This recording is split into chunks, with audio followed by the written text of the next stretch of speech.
नमस्कार। भविष्य मार्गदर्शन के YouTube चैनल में आपका स्वागत है।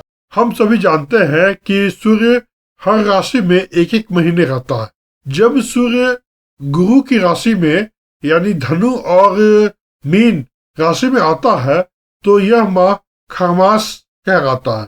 तो सूर्य के मकर में गोचर के साथ साथ खरमास का भी अंत हो जाता है। सूर्य के मकर में गोचर को मकर संक्रांति कहते हैं। यह मास आत्म जागरण के लिए काफी उत्तम है। खरमास में मांगलिक कार्य जैसे गृह प्रवेश, विवाह, मुंडन, नामकरण, संस्कार, दुकान कार्य इस तरह के कार्यों का शुभारंभ नहीं किया जा सकता, यानी इसको निषेध बताया गया है। हालांकि इसका कोई वैज्ञानिक आधार नहीं है। तो मैं आपको ये बताने जा रहा हूँ कि असल में खरमास शब्द कैसे पड़ा और क्यों पड़ा।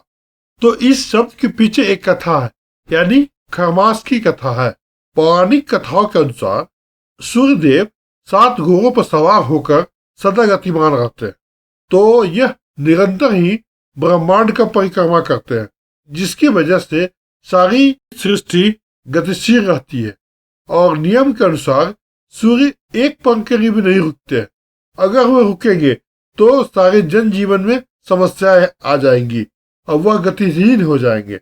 एक बार की बात है कि सूर्य अपने रथ पर सृष्टि के चारों ओर परिक्रमा कर रहे थे।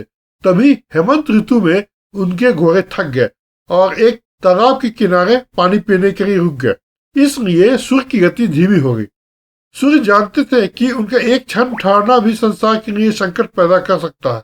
ऐसे में उन्होंने तालाब के किनारे खड़े 2 खर यानी कि गधे को अपने रथ में जोड़ लिया और पुनः परिक्रमा के लिए चल पड़े।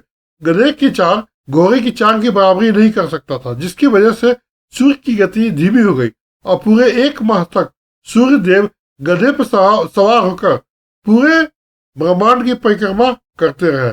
और इसलिए इस समय सूर्य की गति धीमी होने के कारण इस समय को अशुभ मास माना गया और 2 गधे खर के नाम पर इस मास को खरमास का नाम दिया गया। खरमास के दौरान कुछ ऐसे उपाय हैं जो आप उसे करके अपने कुंडली को और साथ में भाग्य को संभाल सकते हैं। चूंकि सूर्य देव बृहस्पति की राशि में गोचर करेगा, इसलिए इस पूरे महीने आप सूर्य और श्री हरि विष्णु की पूजा करें और खरमास के दौरान भगवान सूर्य को जल चढ़ाए और मंत्र ओम घृणी सूर्याय नमः का जाप करें। जिन लोगों की कुंडली में पितृदोष है वे अमावस्या के दिन घर पर ब्राह्मणों को भोज कराए और साथ में वस्त्रों का दान दे। इस महीने सूर्य देव को जल चढ़ाना बेहद महत्वपूर्ण माना गया है। खरमास के दौरान आप पवित्र नदियों में स्नान करें। इस समय स्नान करने का महत्व काफी विशेष है। एक बार फिर से मैं आपको याद दिलाता हूँ, अगर आपको ये वीडियो पसंद आया हो तो कृपया कर इसे सब्सक्राइब कर दे और बेल आइकन की घंटी को दबा दे। साथ में इसे शेयर और लाइक भी कर दे। ओम नमो शिवाय।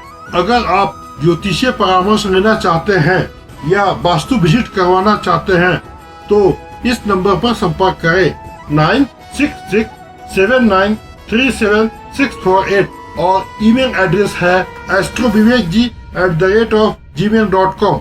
धन्यवाद।